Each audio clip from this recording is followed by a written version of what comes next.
My name is Everly, and I am 32 years old. 3 nights ago, I was sleeping soundly beside my husband in our 2-story home in Columbus, Ohio tonight. I am sleeping on a thin cot in a women's shelter with still blooming purple across my ribs. And I don't even know if my children remember what my voice sounds like. It started with a missing casserole dish. That's it. That's what set him off. Marcus came home from work, opened the cupboard, and couldn't find the dish his mother had gifted us for our anniversary. I told him I'd lent it to my sister. His face changed the way it always did right before the storm, jaw tight, eyes flat, voice gone dangerously quiet. "You gave away my mother's gift," he said. Without asking me, I apologized. I always apologized, even when I hadn't done anything wrong.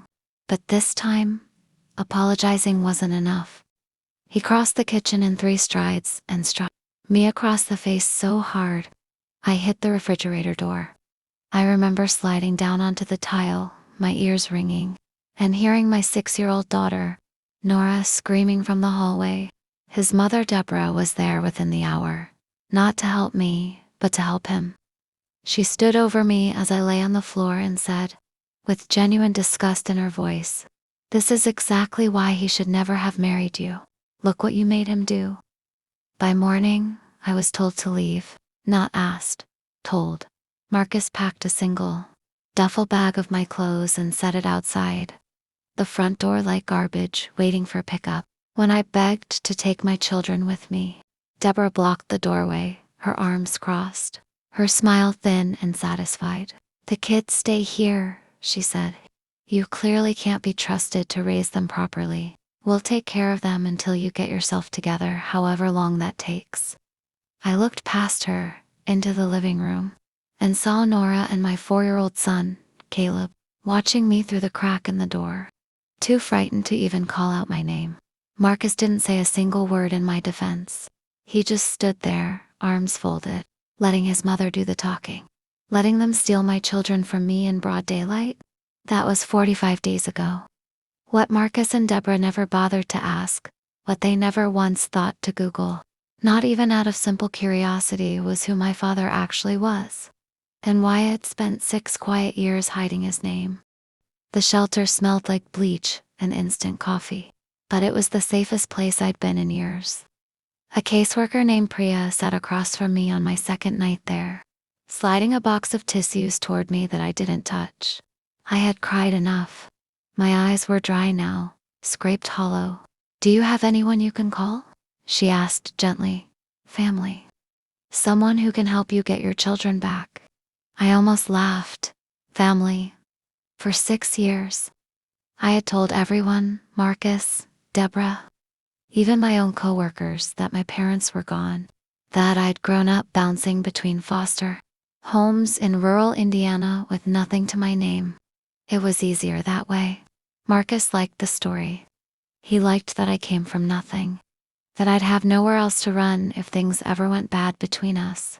He used to say it, actually, in his softer moments. Back when I still mistook control for love. "You're lucky you have me. Nobody else would want you." The truth was locked away in a safety deposit box 2 states over, under a maiden name I hadn't used since I was 20. My father is Walter Ashford. If that name means nothing to you, you haven't spent much time around commercial real estate law in the Midwest. He built one of the largest private legal firms in 3 states, specializing with a kind of ruthless, almost poetic precision in family law and asset recovery. Growing up, I watched him dismantle men like Marcus in courtrooms for a living. Cold, methodical, merciless, when the evidence called for it. I left that world at 26 because I fell in love with a charming, attentive man who told me my father's wealth and reputation made him feel small, unworthy, like he'd never measure up. So I disappeared. I changed my number, distanced myself from my parents, buried my maiden name, and became small enough to fit inside the life Marcus wanted for me. I thought I was choosing love. I didn't realize I was choosing a cage. I picked up the shelter's landline with trembling hands. It rang twice. Ashford residence. My mother's voice? I hadn't heard it in 3 years. Mom, I whispered. It's I need Dad. I need him right now. Marcus and Deborah, they beat me, they threw me out, and they have my babies. 45 days, Mom. They've had my babies for 45 days. The silence on the other end lasted only a second before I heard my mother's voice crack into something fierce and unfamiliar, a sound I'd never heard from her before. Don't move, she said. Don't you dare move an inch. Your father is already reaching for his car keys. I hung up the phone and sat completely still in that dim shelter hallway, unaware that 300 miles away, my father had already opened his laptop and typed a single name into a legal database that would end Marcus Whitfield's entire world. My father arrived at the shelter 11 hours later, not with a lawyer's briefcase, but with a look on his face I had never seen in 30 years of knowing him, a controlled, terrifying calm, the kind he used to wear right before he destroyed someone in a deposition. He didn't hug me right away. He stood in the doorway of that small visitation room, studying the fading bruise along my jaw. The way I flinched when he moved too quickly toward me. Something in his expression fractured for just a moment before it hardened again. Who did this to you? He said, not a question, a demand. Marcus, I whispered. And Deborah let him. She stood over me while I was on the floor, Dad, and told me it was my fault. My father sat down slowly across from me, folded his hands, and asked me to tell him everything, every date, every incident, every excuse I had ever made for Marcus over 6 years. I talked for almost 2 hours. He didn't interrupt once.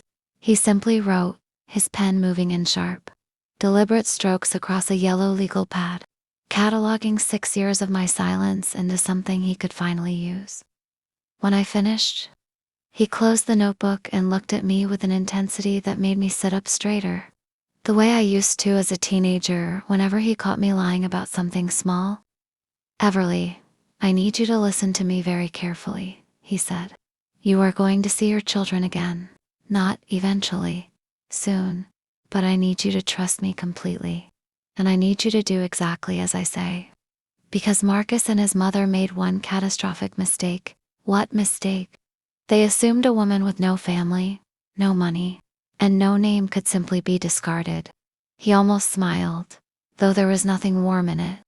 They photographed everything, Everly. Deborah's been posting on social media for weeks, pictures of the children, captions bragging about saving them. From an unfit mother, timestamps, locations, admissions. She has handed us a case file, wrapped in a bow. My hands went cold. You've seen it. I've had a research associate monitoring both of their accounts since 6 this morning. He slid his phone across the table, and there on the screen was a photo of Nora. My Nora, sitting on Deborah's lap, the caption reading, asterisk, finally safe from that woman. Some people just aren't cut out to be mothers. Asterisk. I stared at those words until they blurred. My father reached over and gently turned the phone face down. They will regret every single word of that caption, he said quietly. But first, we need one more thing from you before I file anything.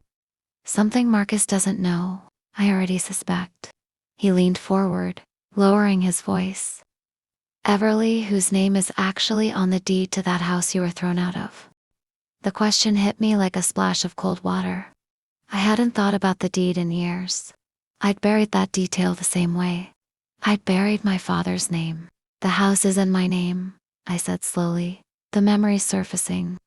Before Marcus and I got married, I used part of my trust, the one I never touched, the one I told him didn't exist, to buy it outright. I told him my old foster family helped with a loan. He never questioned it because he never once looked at the paperwork. He just liked living there. For the first time since he'd walked into that shelter, my father's mouth curved into something resembling satisfaction.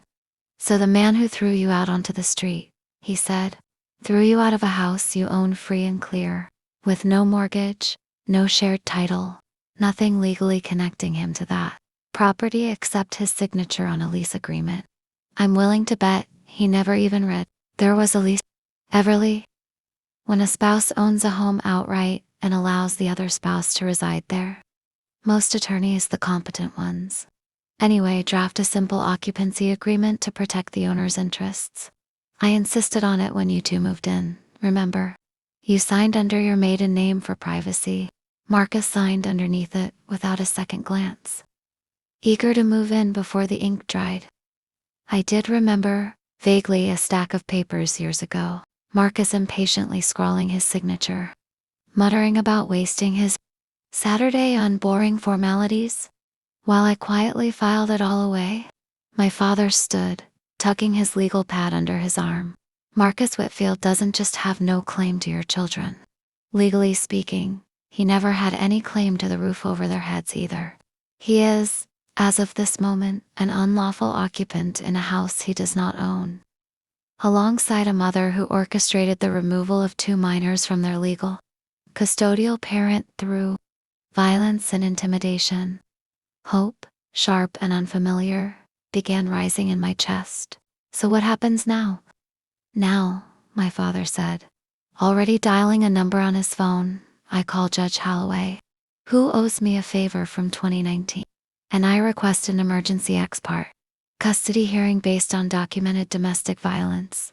Then I call my private investigator, who has spent the last 6 hours parked outside your former home. He paused at the door, his eyes meeting mine. Everly, there's one more thing my investigator found this morning.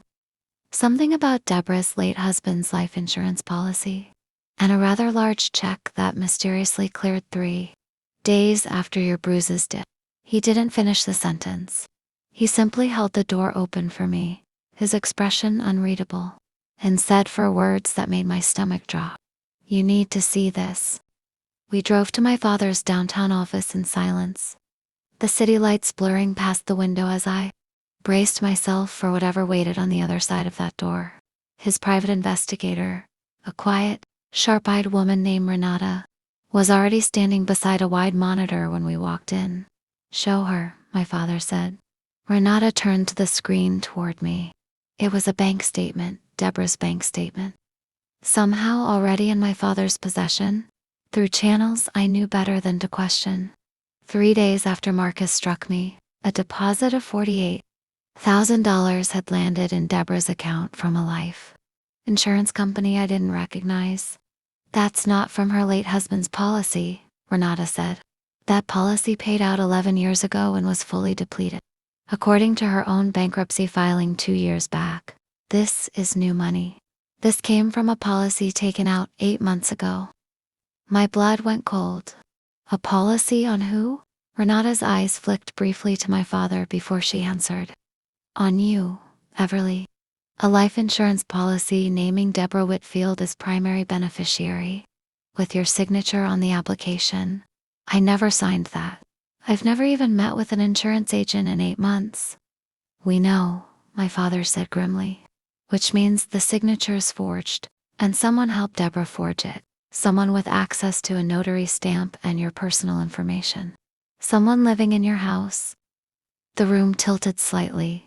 Marcus hadn't just been controlling me for 6 years.